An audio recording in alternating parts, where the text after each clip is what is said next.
Hello guys, welcome back to our channel Gaming Basics. In today's video, I will be teaching you guys how to delete the tags on your Pokemon Go. So at first, just open your phone, and as you open your phone, open the Pokemon Go app from wherever it is located.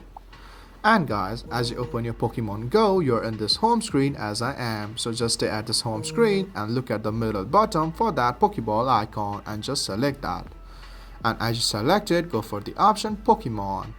And go for the option tags at the left top corner and just click it, and you can see your tags right here. And if you want to delete it, just select the tag you want to delete, and as you select it, again look at your right top corner for that paint symbol and just click on there.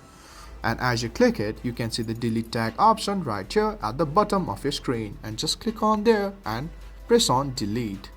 So guys, that's how you delete tags on your Pokemon Go. If you find our video helpful, please leave a like and please do not forget to subscribe our channel. Also hit the bell icon to get updates with our latest videos, and drop a comment for reviews and more content like this.